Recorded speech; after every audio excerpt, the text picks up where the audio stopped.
over this unhappy globe, there are heroic volunteers putting up a selfless battle on behalf of the wretched of the earth.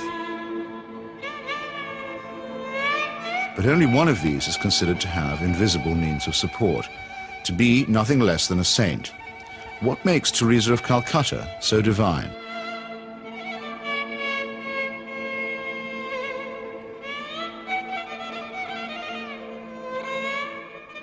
Long before Mother Teresa's helicopter touched down at about 11:20 this morning, the crowds were gathering here at Knock.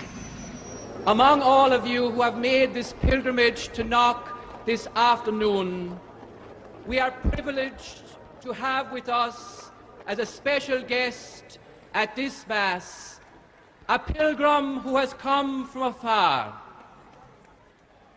a woman whose worldwide symbol for goodness and holiness.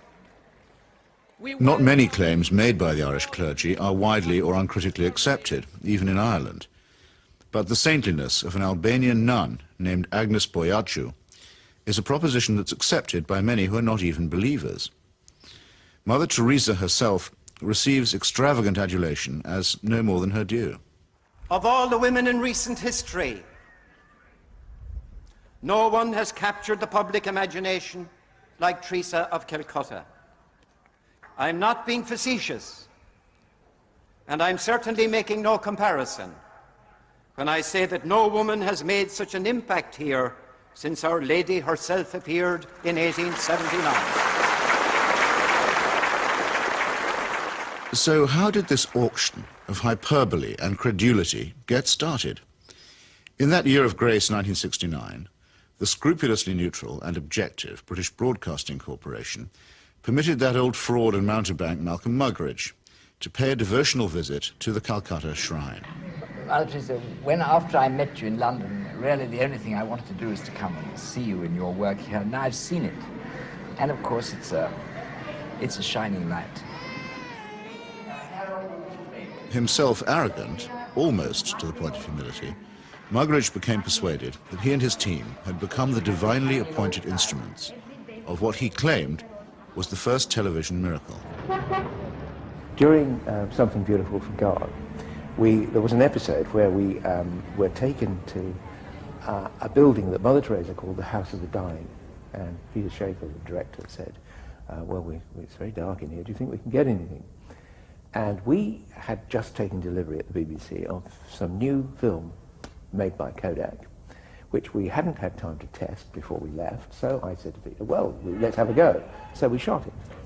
And when we got back, several weeks later, a month or two later, we're sitting in the Rushes Theatre at Ealing Studios, and eventually up came the shots of the House of the Dying. And it was surprising. You could see every detail. And I said, that's amazing, that's extraordinary. And I was going to go on to say, 3 cheers for Kodak. I didn't get a chance to say that, though, because Malcolm, sitting in the front row, spun round and said, it's divine light. It's Mother Teresa. You'll find that it's divine light, old boy. And 3 or 4 days later, I found I was being phoned by journalists from London newspapers who were saying things like, we hear you've just come back from India with Malcolm Muggeridge, and you were the witness of a miracle.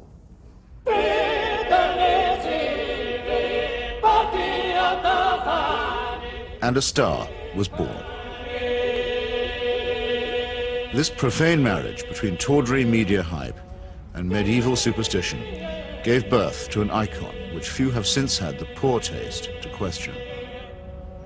It's like you're actually seeing a living saint. Give a man a reputation as an early riser, said Mark Twain, and that man can sleep till noon. How does the reputation of Holy Mother Teresa look if, just for a moment, we switch off Malcolm Muggeridge's kindly light?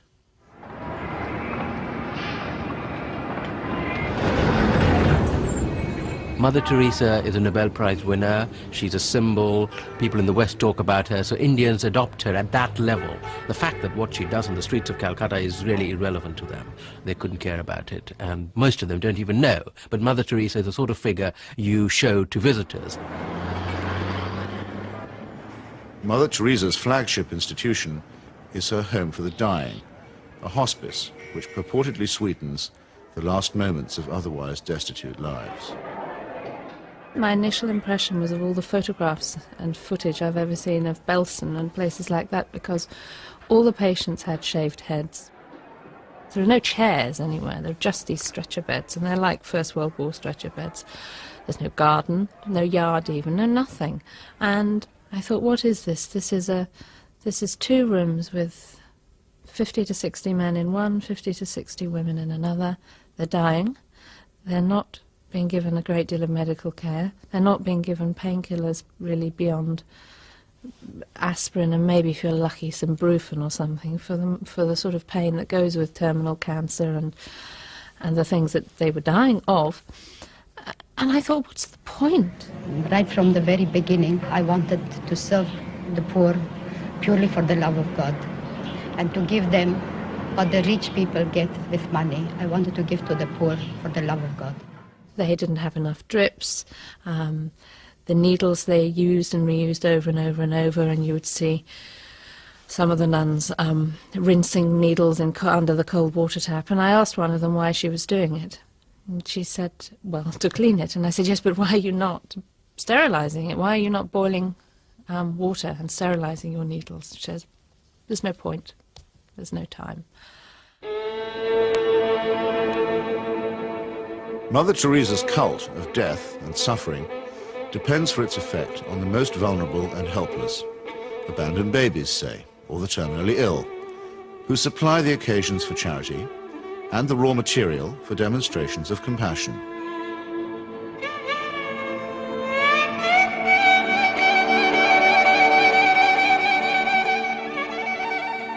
The first day I was there, when I'd finished working in the women's ward, I went and waited on the edge of the men's ward for my boyfriend, who was looking after a boy of 15 who was dying. And an American doctor told me that she had been trying to treat this boy and that he had a really relatively simple kidney complaint that had simply got worse and worse and worse because he hadn't had antibiotics, and he actually needed an operation. I don't recall what the problem was. She did tell me. And she was so angry, but also very resigned, which so many people become in that situation. She said, well, they won't take him to hospital. And I said, why? All you have to do is get a cab, take him to the nearest hospital, demand that he has treatment, get him an operation. She said, they don't do it. They won't do it. If they do it for one, they do it for everybody. And I thought, but this kid's 15.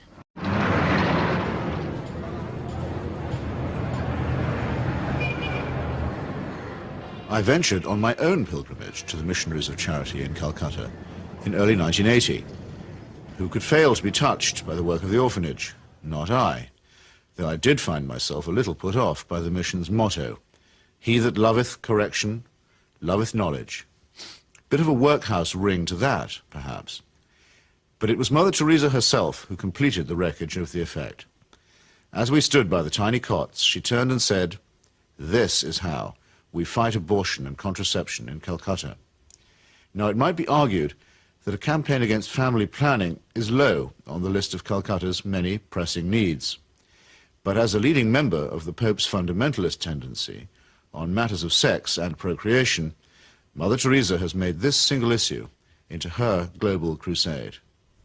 The greatest destroyer of peace today is the cry of the innocent, unborn child. If a mother can murder her own child in her own womb, what is left for you and for me to kill each other? Tenderness about the unborn is an emotion that I share myself. But tenderness about the unborn also becomes an overtly political matter when it's preached by a presumable virgin who also campaigns against birth control. Let us promise Our Lady, who loves Ireland so much, that we will never allow in this country a single abortion.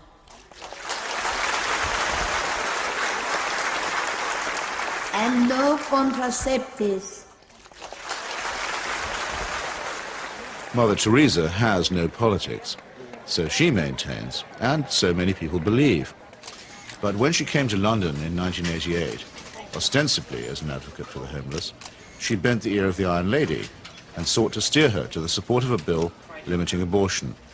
The sponsors of that bill, who arranged the meeting, were in no doubt that her intervention was political. She's not a party political figure, but she's a political figure in the sense that, A, she is part of what may be called the Catholic agenda, the broader Christian right agenda, and the Catholic Church has been following what has generally been considered a hard-line approach under the present Pope. Now, she's part of that agenda, and that is fairly political agenda. I mean, you know, no abortion, opposition to birth control, ideas like that are fairly, you could say they would be contested in the political arena. And the second factor is that she is also part, if you like, of the Western agenda, where the West is still part of the third world. The rich world has a poor conscience. It wants, in fact it needs, to think that someone, somewhere, is doing something about the third world. And the Mother Teresa myth ministers to this desire. Here is a Western woman who has forsaken her life, albeit whatever life she might have had in Albania, you know, for sacrifice herself for the people of the third world. It makes the West feel better, you know. This is one of us again, once again rescuing the third world. Raising the roof. Yes, raising the roof. He's got his rations. Yes, he's got it, he's cleaning it. And then pecho shop. In the subliminal appeal that she generates, there is something of the mission to the heathen, something of the old colonial outpost, and something of Florence Nightingale. While in the silent and abject demeanor of her patients, there is something of the deserving poor. The great white hope in this iconography takes on the big black hole. And the rewards are by no means all in heaven.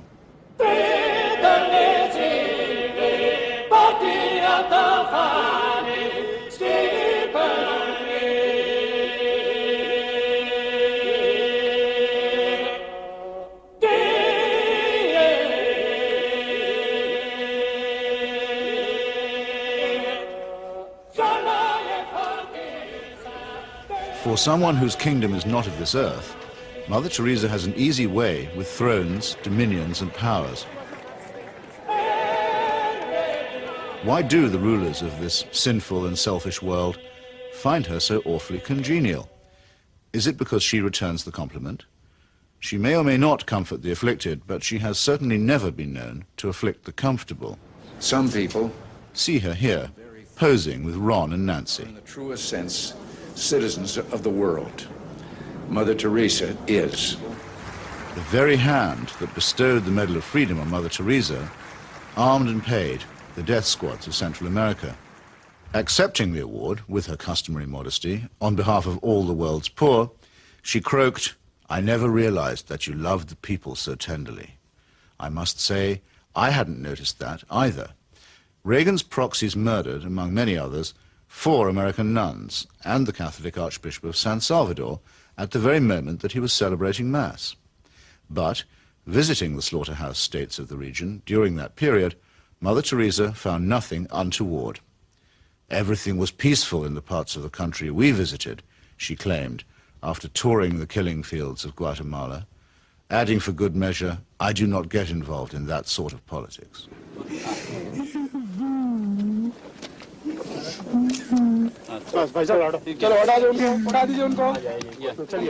In 1984, a ghastly chemical spill from the Union Carbide plant in the Indian town of Bhopal took 2,500 lives and poisoned thousands more.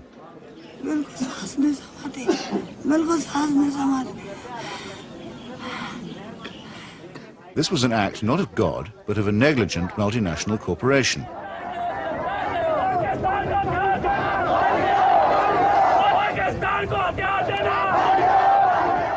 Mother Teresa's advice to the angry victims? Forgive. Forgive. What Mother Teresa has done is she has accepted implicitly the idea that there's nothing much you can do for the poor except take them off the streets and, look after them. You cannot change their attitudes. You cannot make them feel that they have an ability, they may even have the means to improve and change their lives. She's not bothered with that agenda. She's only bothered with the agenda of trying to rescue their souls and make them a bit better before they go on to the eternal life, which is a very understandable, but in fact a very old-fashioned Christian idea. It is not a question of saying, how can we tackle the real problems of poverty?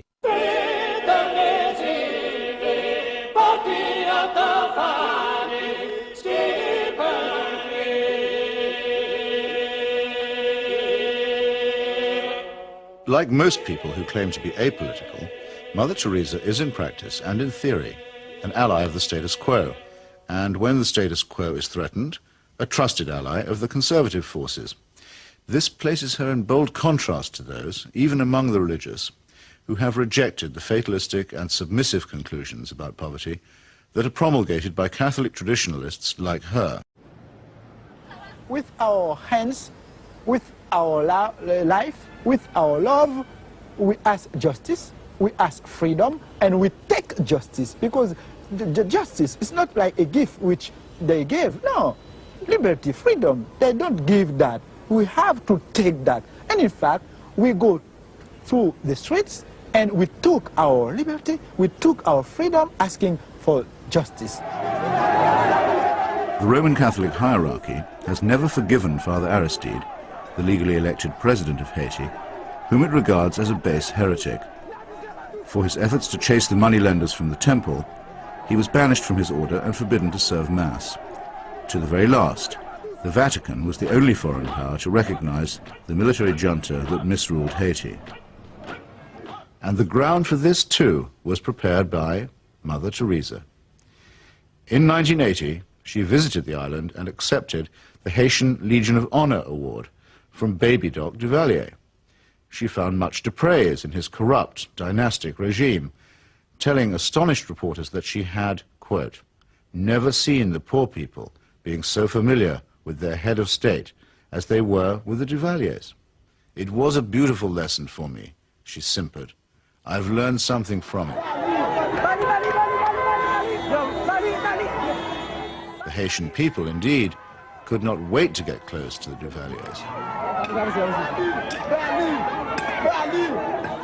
who in their turn moved forever to the French Riviera.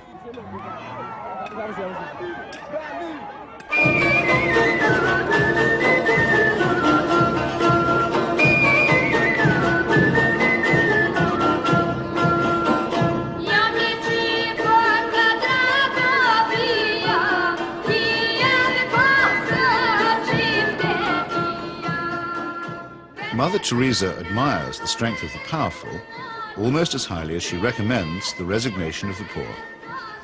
When she visited her motherland of Albania, she appeared to take seriously St. Paul's notorious assertion that the powers that be are ordained of God. The Albanian authorities had proclaimed the world's first officially atheist state. They had persecuted all forms of worship except that of their leader, Enver Hoxha. No whit abashed, Mother Teresa laid a bouquet on Hoxha's tomb. Not content with honoring a Stalinist murderer and despot, she also bestowed a wreath on the monument of Greater Albania, a cause that was once smiled upon by Pope Pius IX and his friend, Benito Mussolini.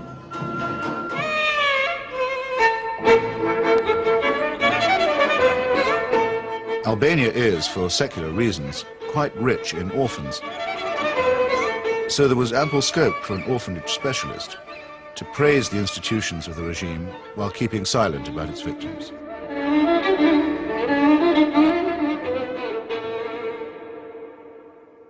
If it sometimes seems that the Saint of Calcutta is never actually in Calcutta at all, this may be because she operates more as the roving ambassador of a highly politicized papacy.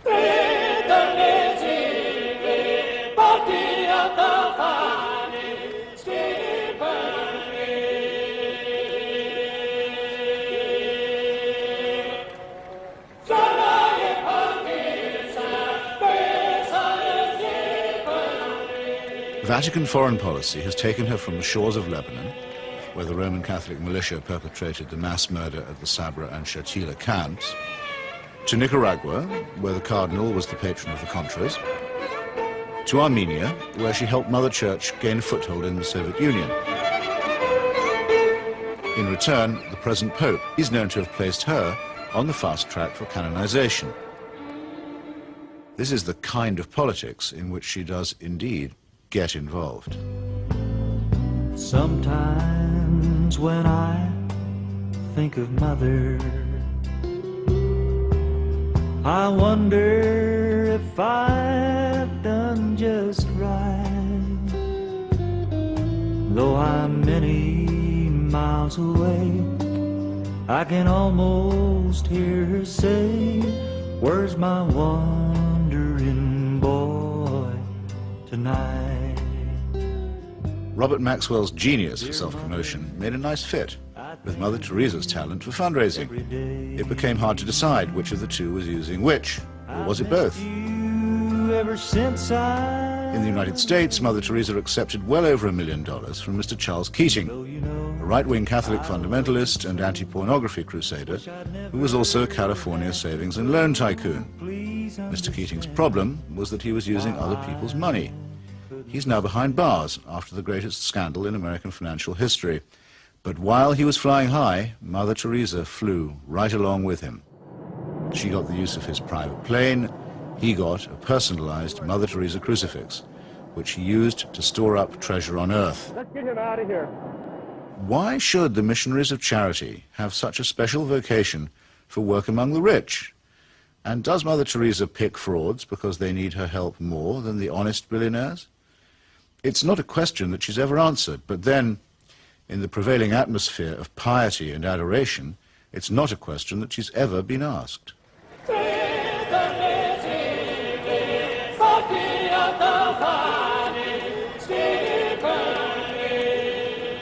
The Teresa cult is now a missionary multinational, with annual turnover in the tens of millions. If concentrated in Calcutta, that could certainly support a large hospital, and perhaps even make a noticeable difference. But Mother Teresa has chosen instead to spread her franchise very thinly. To her, the convent and the catechism matter more than the clinic. Now we are in 105 countries and we have 500 convents all around the world, without counting India. Beautiful.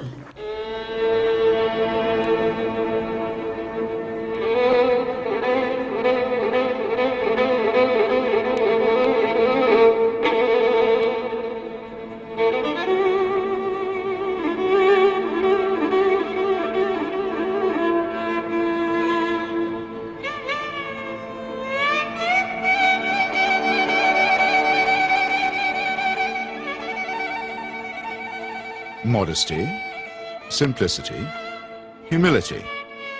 By these canonical keywords, we are taught that we may recognize saints. Yet Mother Teresa regards herself as mandated by heaven, which is hardly modest. She lends spiritual solace to dictators and to wealthy exploiters, which is scarcely the essence of simplicity.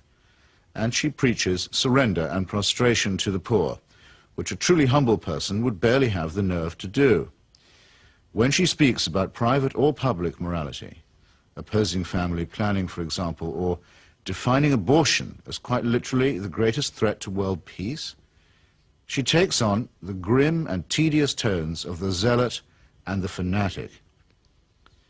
In a godless and cynical age, it may be inevitable that people will seek to praise the self-effacing, the altruistic, and the pure in heart. But only a complete collapse of our critical faculties can explain the illusion that such a person is manifested in the shape of a demagogue, an obscurantist, and a servant of earthly powers.